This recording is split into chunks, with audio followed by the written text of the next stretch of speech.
Hello and welcome to another video. Today I want to talk about a book that I read last year, but as time passed on, I realized a few things about that book, and I also read more about just writing in general, and I thought it'd be kind of interesting to talk about it. If you don't know who I am, I'm Alec. I'm writing a book, and it's going to be my first book, and I'm kind of getting into writing. I've been writing it for the last year and a half. And so I feel like I've learned a lot in 2022, and I can use that knowledge to kind of analyze books more. So I want to do that today with a book called Verity by Colleen Hoover. Verity is, I guess, a thriller kind of romance. If you haven't read the book, just know that there will be spoilers, obviously, because we can't really discuss what I want to discuss without them. But yeah, we will be talking about the ending, and is the letter real? That is the question, really. So yeah, come back to this video once you've read the book. So let's just go through it really quickly. Generally, I did not love the ending of Verity. I think I put it at 3 or 4 stars, but it was overall a pleasant experience. It was a good book, but the ending kind of personally left me kind of empty, kind of like, ugh, whatever. But then I looking at the internet, looking at other people's videos about it, I realized a lot of people posed the question that I didn't, and that is the letter real?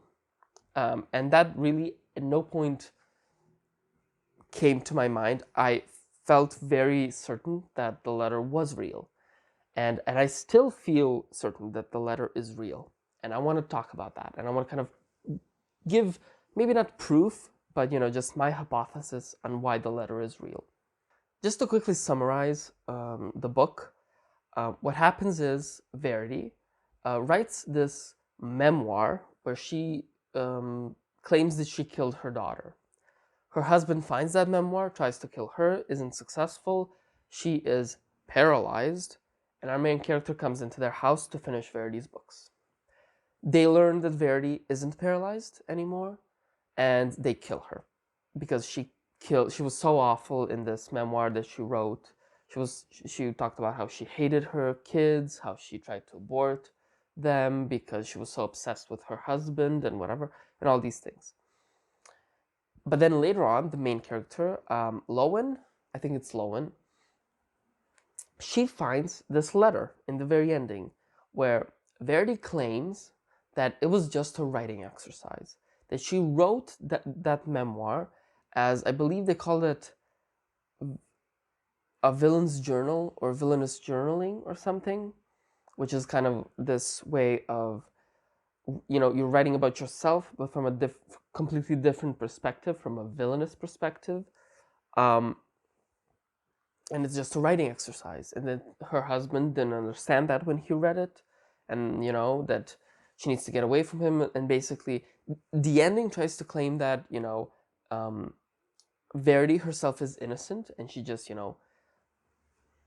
wrote a villainous character, which was herself, and that's it.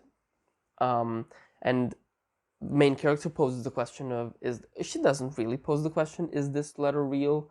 She just kind of questions if it's real. And, that's where the book ends. So I'm almost certain that the letter is real.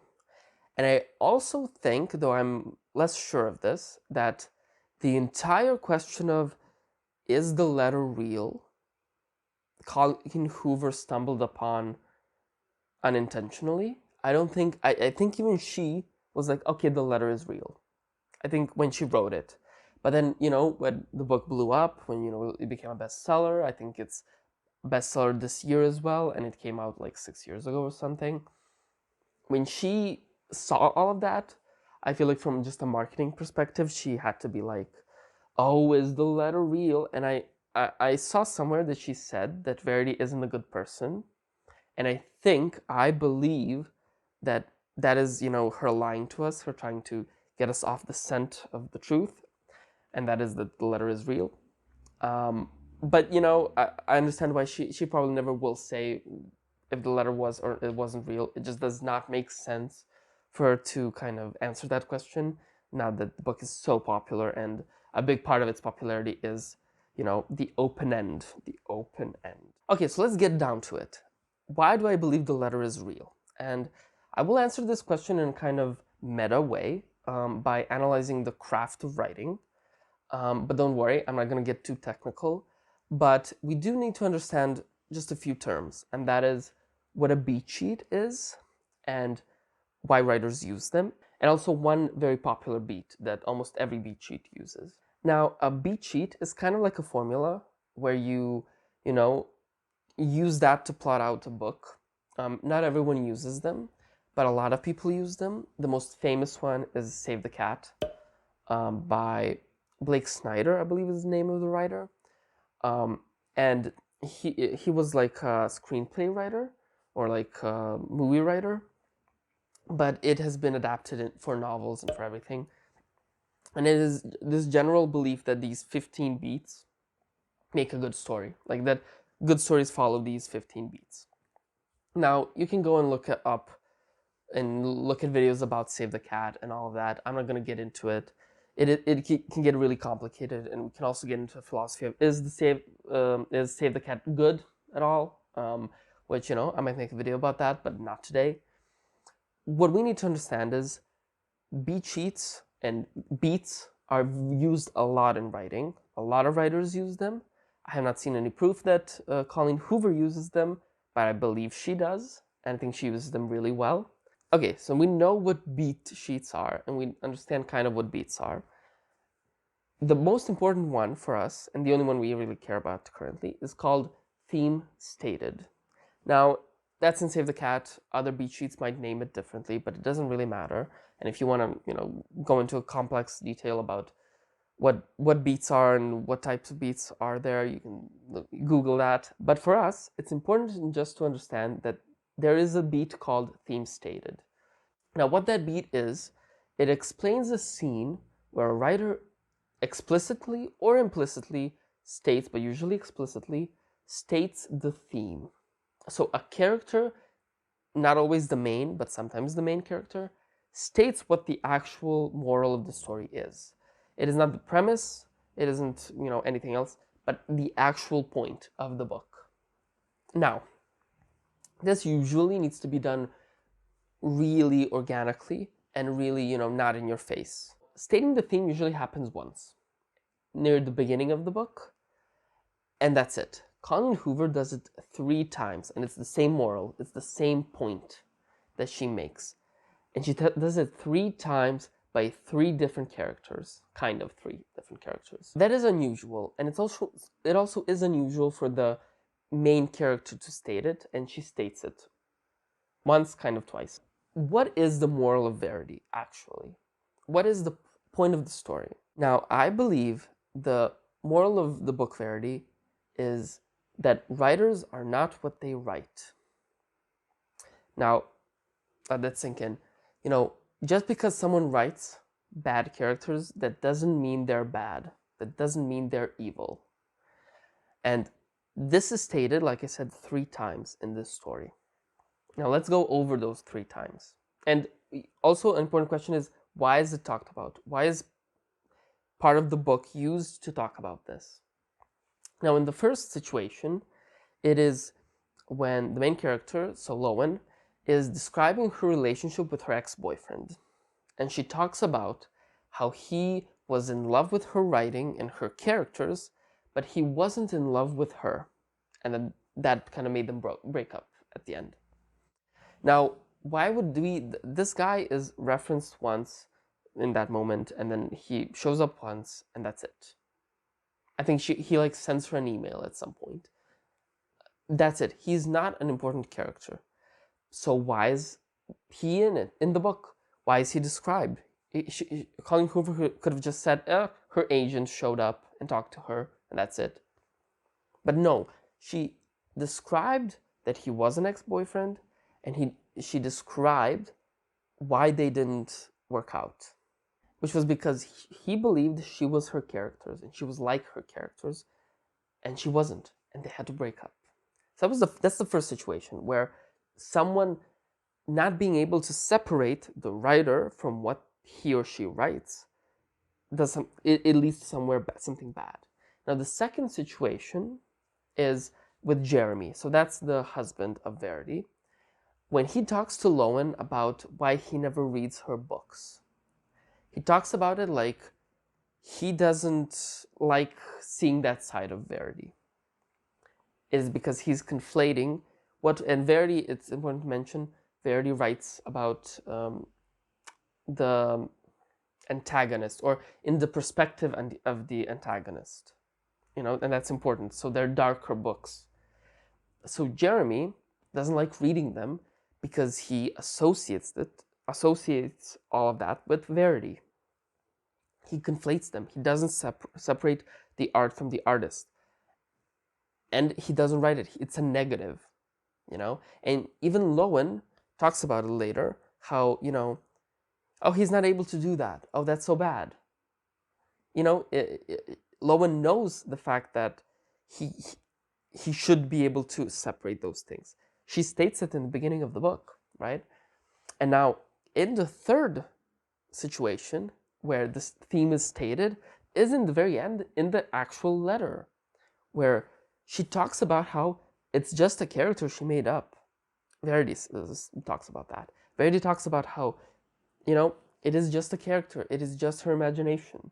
He's conflating who she is and how, she and Jeremy built out a life, and he knows her.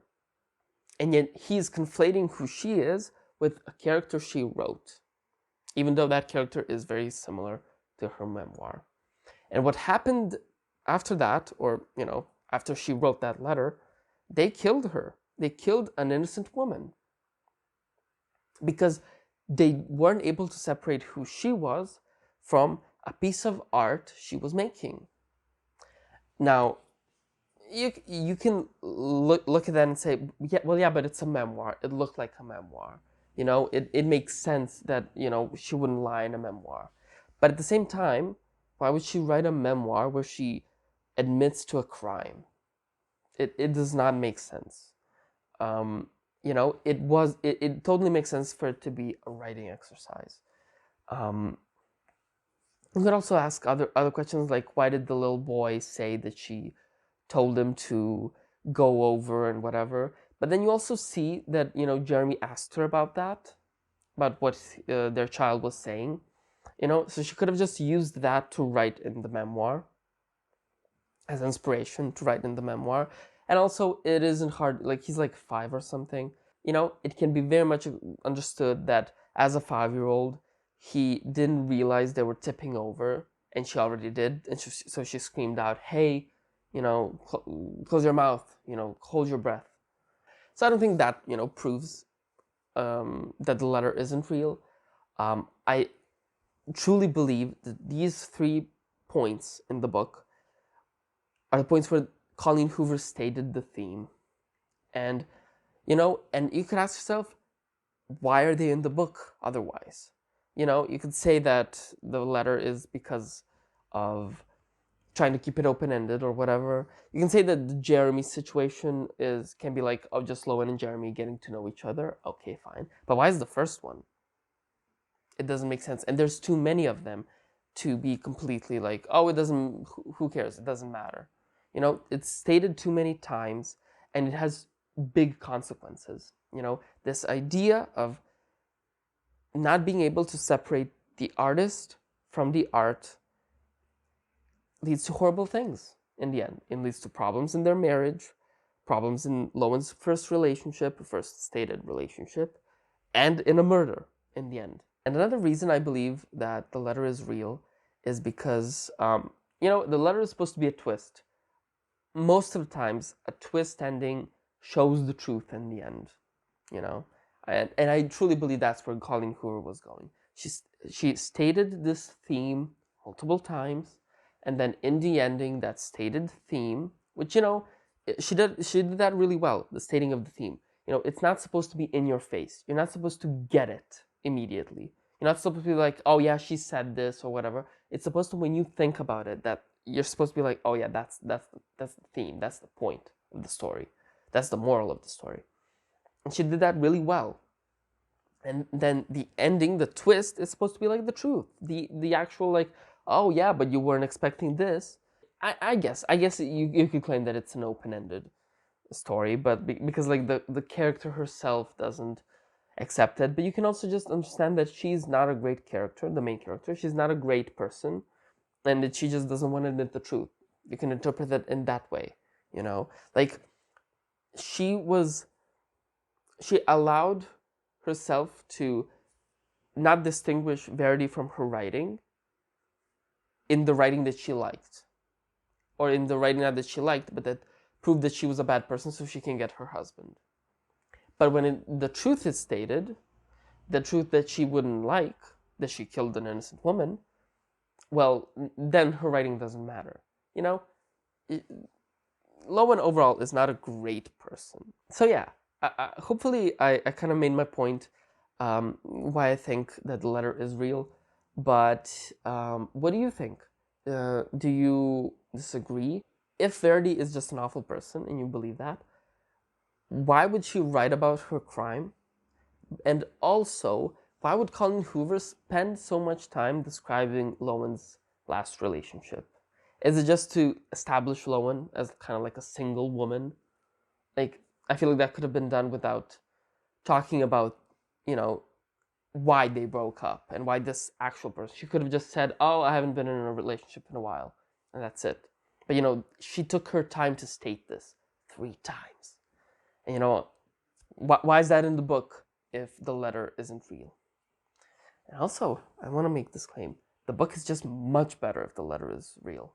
Like, if the letter isn't real, it's just, okay, it's just an awful person, a story about an awful person, and it's a thriller and it's cute. But if the letter is real, it really says something, and it really has a point to it. It's a much better book that way, I believe. But, you know, I don't know. If you disagree, you know, leave me a comment, tell me why. Thank you for watching, and I'll see you in the next one.